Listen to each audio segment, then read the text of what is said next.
अस्सलाम वालेकुम। साल 2025 के लिए सरकारी हज स्कीम का ऐलान हो गया है। सरकारी हज स्कीम के तहत हज करने का ये फायदा होता है कि जो यहाँ पे आपको बताया जाता है आगे, जो जाके वहाँ पे आपको रूम वगैरह खाना वगैरह तमाम सहूलियात तो उसके मुताबिक ही दी जाती हैं।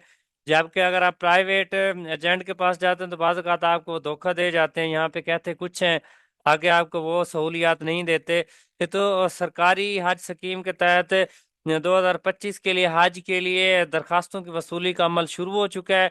जो 2025 में सरकारी हज स्कीम के तहत हज करना चाहते हैं तो वो 18 नवंबर से 3 दिसंबर तक वो दरखास्तें जमा करवा सकते हैं। उसके बाद 6 दिसंबर को कुरानंदाजी होगी। तो जो हाजी जो हज करना चाहते हैं तो वो फिर उनका नाम का ऐलान 6 दिसंबर को किया जाएगा। अब सरकारी हज स्कीम के तहत जितनी भी यहाँ पे तफसीलात हम आप यहाँ पे देख सकते हैं। इसके लिए जो है रेगुलर सरकारी हज स्कीम में पहली बार हज दरखास्त देने वाले अफराद को कुरानंदाजी में तरजीह दी जाएगी। स्पॉन्सरशिप स्कीम के लिए 5,000 नशिस्तें मुख्तस हैं।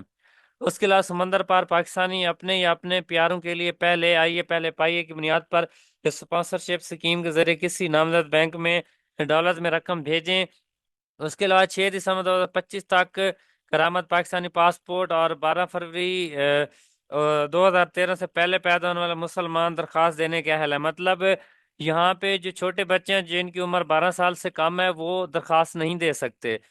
तो जो 12 फरवरी 2013 से पहले पैदा हुए वो और जिनके पास पाकिस्तानी पासपोर्ट वो इसमें दरखास्त देने के अहल हैं। उसके अलावा सऊदी हिदायत के मुताबिक हज पर रवानगी का मतलूबा जिस्मानी सेहत से मशरूत है। मतलब एक शख्स के लिए सेहतमंद होना ज़रूरी है क्योंकि वहाँ पे गर्मी बहुत ज़्यादा होती है। तो हर साल बहुत ज़्यादा जो है वहाँ पे हाजियों की अमवात होती हैं। तो इस वजह से इस बार सऊदीया ने जो पॉलिसी है वो सख्त कर दी है। सेहतमंद शख्स के लिए हज करना जो है वो एक पहली कंडीशन है। उसके बाद है मेडिकल फिटनेस सर्टिफिकेट भी हज फॉर्म में लाजमी होगा। उसके अलावा बैरून मुल्क मुकीम जो दरख्वास्त गुजार है मेडिकल सर्टिफिकेट जो है वो जो महकमा मजहबी अमूर है उनकी वेबसाइट से डाउनलोड करके मतलूबा दस्तावेजात के साथ बैंक में वो जमा करवा सकते हैं। एक ग्रुप के तमाम अफराद के लिए यकसा हज पैकेज जो है वो मुंतखब करना लाजिम है। मुख्तलिफ हज पैकेज होते हैं ना, तो अगर आप घर के 4 अफराद हैं तो चारों फिर एक ही हज पैकेज जो है वो मुंतखब करेंगे। कुरानंदाजी के बाद पैकेज में तब्दीली नहीं होगी। जो भी आपने पैकेज मुंतखब करना है वो सोच समझ के करना है क्योंकि कुरानंदाजी के बाद हज पैकेज में किसी किस्म की कोई तब्दीली नहीं होगी। इस्लामी नजरियाती कौंसिल की सिफारिशात की रूह से खवातीन हलफनामा देने पर काबिल एतमाद खवातीन के ग्रुप के साथ बगैर महरम हज दरख्वास्त दे सकते। पहले तो था ना कि आप बगैर महरम हज नहीं कर सकते। अब उन्होंने ये करा दिया कि आप बगैर महरम हज के लिए जा सकती हैं, लेकिन उसके लिए जो खवातीन के खास ग्रुप है तो उसके साथ हो जाएंगी।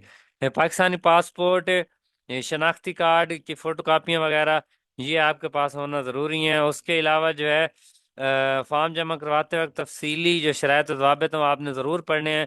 दरख्वास्त जब आप प्रोसेस करवा लेंगे उसके बाद जो कंप्यूटराइज रसीद है और हज दरखास्त नंबर है वो आपने ज़रूर हासिल करना है बैंक से, ठीक है।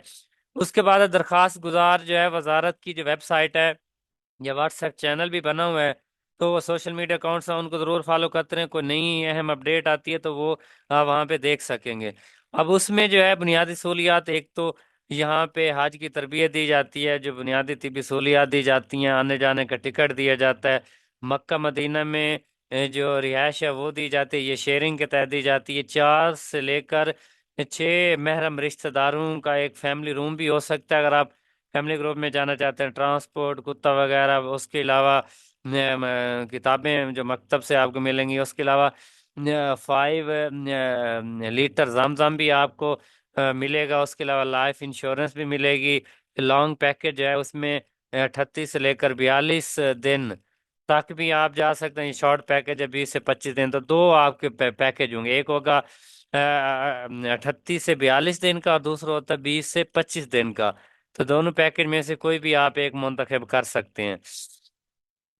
उसके बाद जो पहली किस्त है उसमें उसकी तफसीलात आप यहाँ पे देख सकते हैं कि यहाँ पे जो पहली किस्त होगी वो उसकी जो रकम है वो आपने حج کی درخواست فارم کے ساتھ جمع کروانی ہوگی۔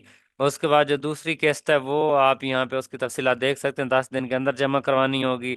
اور ساتھ ساتھ یہاں پہ تیسری قسط جو ہے وہ آپ نے جو 10 فروری تک لازمی آپ کو جمع کروانی ہوگی، ٹھیک ہے۔ اچھا، اب اس میں جو باقی دیکھیں ریگولر حج میں ان کی جو پہلی قسط ہے وہ 2 لاکھ ہے، دوسری قسط جو ہے وہ 4 لاکھ ہے، ٹھیک ہے۔ پھر تیسری قسط میں آپ کو بقیہ رقم جمع کروانی ہوگی جو اسپانسرشپ کے تحت اس میں جائیں گے، تو وہ $4,225 جو ہے وہ جو نامزد بینک ہے اس کے اکاؤنٹ میں وہ جمع کروائیں گے۔ اس کے بعد جو اختتامی سہولیات میں بھی آپ یہاں پہ تفصیلات دیکھ سکتے ہیں، ڈبل بیڈ میں اتنا خرچہ ہوگا، ٹرپل میں اتنا، اس کے علاوہ قربانی کا یہ خرچہ، یہ سارے آپ نے یہاں پہ دیکھ لینے ہیں۔ اس کے علاوہ اپلائی کرتے ہوئے مختلف بینک کے جو یہاں پہ اکاؤنٹ نمبر وہ بھی گیون ہے، وہ آپ پوچھ بھی سکتے ہیں، تو اس میں آپ حج سکیم کے لیے اپلائی کر سکتے ہیں۔